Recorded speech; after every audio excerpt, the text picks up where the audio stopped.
Now that we're successfully dispatching an action every single time we make a request off to this endpoint, we need to make sure that this action right here gets picked up inside of our auth reducer.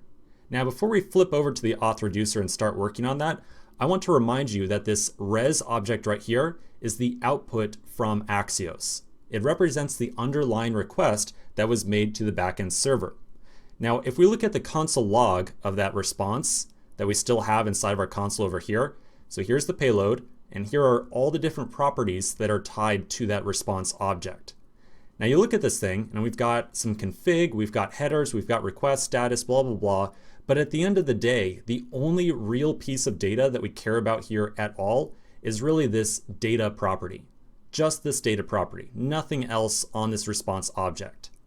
So back inside of our action creator, rather than returning an object that passes along the entire response, I think that we should pass back as a payload just the res.data property. So just res.data, just the user model, because that's really the only thing that our application, and especially our reducer, cares about at all. Nothing else really cares about the headers or request or anything like that. So back inside of our action creator, I'm going to say that when we dispatch this action, we're going to pass along res.data, like so. So just the response data property. Okay, so now we can flip over to our reducers, auth reducer.js file. So here's where we put together some boilerplate earlier on inside the course, just to kind of get this reducer put together. We're now going to import the fetch user action type and then set up an additional case on our switch statement to watch for that action to come into this reducer.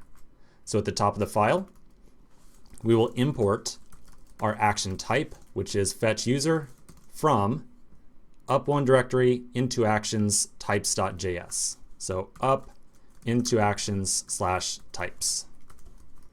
Now we can add on a case statement inside of the switch statement. So we'll say case fetch user. So if we see an action with type fetch user, then we want to do this thing right here. Now, before we just start to return the actions payload or anything like that, I want to think very carefully about kind of the life cycle of this reducer and some of the different values that it's going to produce. And let me tell you why. Let's go back to our mockup really quick. So the mockup that includes the header right here.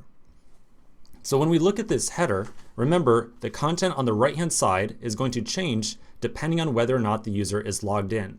Now let me provide you a sequence of events that might make the header behave slightly unexpectedly.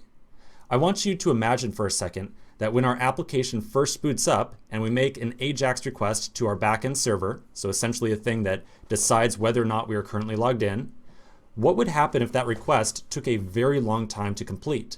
So maybe our user is on a 3G network connection or just some kind of connection that is very slow, and it might take some amount of time for this request to actually complete and get back the current user. If that were to happen, we might temporarily see some content inside the header that would be not quite what we expect. For example, if we say that by default, show the login with Google button, and then that long-running request eventually finishes and we find out that we in fact are logged in, all of a sudden the content up in the header would change over to the content that we would expect to see when the user is actually logged in.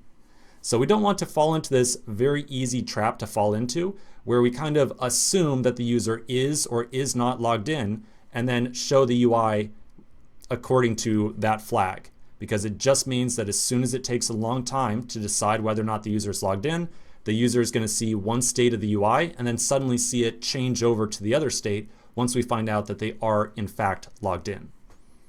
So with that in mind, we need to be kind of careful here when we think about the different return values from this reducer. So let me give you a summary of how we're going to tackle this. Here's what we're going to do. Okay, so we really have three different situations of our application, three different cases. Case number one is the case in which we make a request to our backend to get the current user and the request does not instantly resolve. So essentially, we make the request to find out if the user is logged in, and then we kind of sit there and we're just twiddling our thumbs, waiting to hear back to see whether or not the user is actually logged in. Now I'm going to suggest that while that is the case, while we are waiting for that request to finish, our reducer should return null. We're going to say that inside of our application, a return value of null means we don't really know if the user is logged in right now. We don't know if they are, we don't know if they're not. So we're going to say null, we don't know. We're still making a request. The request is still pending. We are waiting to find out if the user is logged in. Then if the user is logged in, so at this point in time we can say that the request is complete, the auth reducer can return the entire user model. But if the user is not logged in, so the request is complete and it turns out they are not logged in, then we should instead just return the value false. So this gives us 3 distinct values coming out of our reducer that we can use to decide the exact state of the authentication flow. Either the user is logged in, they're not logged in, or we are still waiting to find out if they are or aren't. So let's make sure that our auth reducer conforms to these different cases right here. The first one that we'll take care of is the base case, which is to return null while our request is still pending, while we are still trying to figure out whether or not the user is logged in. So handling that case is actually pretty straightforward. Inside of our reducer, we are currently defaulting our state value to be an empty object. Rather than always returning an empty object, we could instead return null.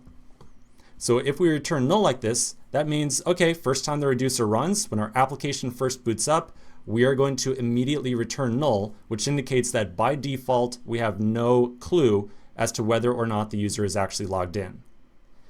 Then, when we actually hear back from our request, only at this point in time, when we actually hear from that fetch user action, will we return a new value that will be either the user model or false. So we will say that we will return action.payload. And remember, action.payload is the user model. Now there's one more little gotcha kind of tucked away in this line right here.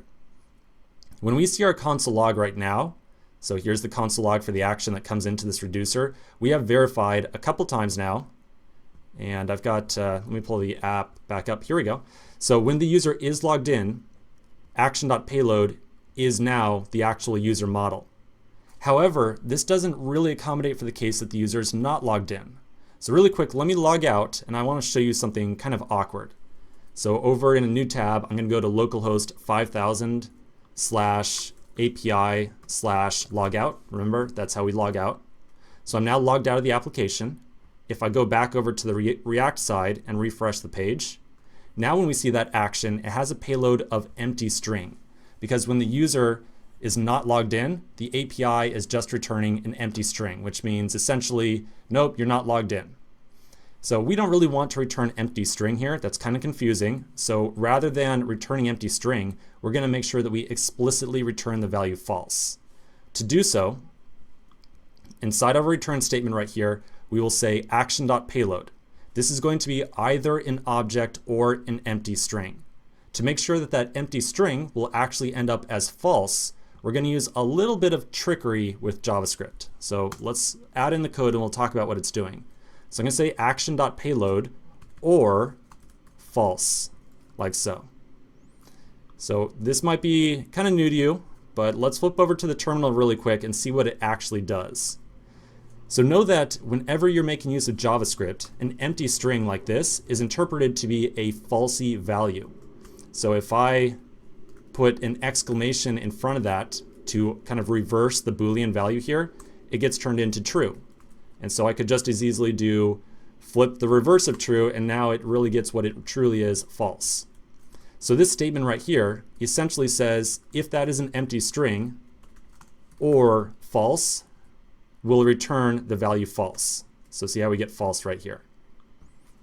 We're going to use this little trick right here in which the first element inside the Boolean expression is treated as falsy, which causes the entire Boolean statement to return false. We're going to use this several times throughout the course. So this is just one of the first times that we're kind of getting our eyes on it. Okay, so now we have made sure that the auth reducer will always either return null, the user model, or the value false. So let's now test this out inside the browser. I'll flip back over, I'll refresh. Oh, I did not save this file, I think. Make sure I save it.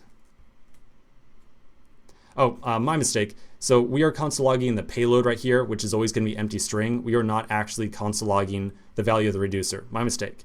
So at this point, we can really safely assume that the reducer is behaving the way we expect, and our user, or I should say our auth piece of state, is always going to be either null, the action, or the user model, or false. So we don't really have a good way to fully test that just yet. So let's continue in the next section. We're going to make sure that the header is aware of the current authentication state.